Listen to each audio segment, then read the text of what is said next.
The U.S. Senate has overwhelmingly approved a new bill meant to better track hackers. The Cybersecurity Information Sharing Act was approved last week, and now lawmakers are trying to merge it with other similar legislation, the House of Representatives, before it goes to the president's desk for his signature. Now, it's supposed to create a rapid response to cybersecurity threats, but some worry about how it will actually increase communication between private companies and the federal government, specifically the Department of Homeland Security. Let's talk more about this bill and how it will affect your data. We're joined by Brian Contos, Chief Security Strategist with Norse. Norse is a cyber intelligence company out of Foster City. Brian, thanks for being here with us. It's my pleasure. So, Brian, I read that almost every industry supported this bill. So banking, energy, healthcare, insurance, but the tech industry did not. What is the concern? What will this bill actually do, and what's the concern over it? So academically, this bill makes a lot of sense. When organizations get hacked into, they want to share that information with the government so the government can prevent other organizations from also being hacked into. The rub is, what's actually going to happen, though, is there's a lot of personal information in there about consumers, about businesses, their partners, their supply chains, and the feeling is that there's just too much data being shared and not enough controls to protect that data. For Silicon Valley companies, what's the #1 goal? Should it be protecting the customer's privacy and their information, or protecting the country? You know, I think the two actually go hand in hand. I think protecting the country and protecting the individual aren't disparate items. In fact, you know, government regulations like this, I think, have all the best intentions. It's no panacea, though. Having a government bill such as this that's requiring or just asking organizations to share data does need controls to protect privacy. And by protecting the consumer, protecting the business, you're actually protecting the nation as well.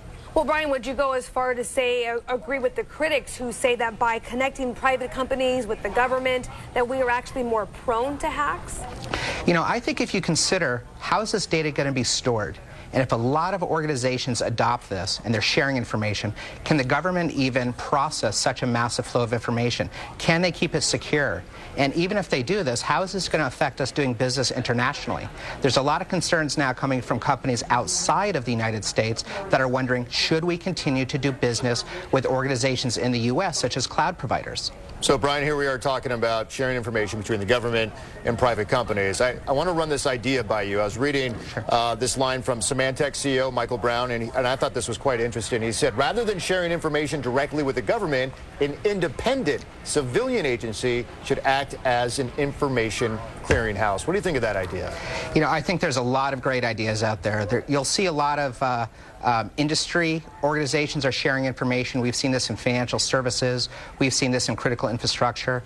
Honestly, I'd like to see the government focus on things a little bit outside this, like tax reform for accelerated depreciation, reinsurance programs to promote cyber insurance, and really allowing businesses to focus on what they need to focus on, which is better security, early warning systems, prevention, instead of maybe making organizations think that, wow, the government's looking at my data, I'm much more secure, I can take my eye off the ball. And that's what I'm really concerned about here. Well, Brian, tell us, so what's next for this bill? And in the bottom line, what does it really mean for us, and what should we be doing to help protect ourselves? Yeah, you know, there's a lot of momentum behind this bill. We saw overwhelming majority from both houses supporting this. So I think this train has left, and what it's going to morph into over time is still to be determined. But what I'd like to see businesses do is see this as potentially another way where they can get intelligence, but be very careful in how they're sharing that, because again, they're not just potentially hurting the consumer and their businesses, but their supply chains, their partners, and also there's a big international tilt for this. So they really have to consider all these things when moving forward. Hey, Brian, real quick, do you think we have a talent shortage when it comes to trying to prevent cybersecurity? Do we have people out there who can really do this?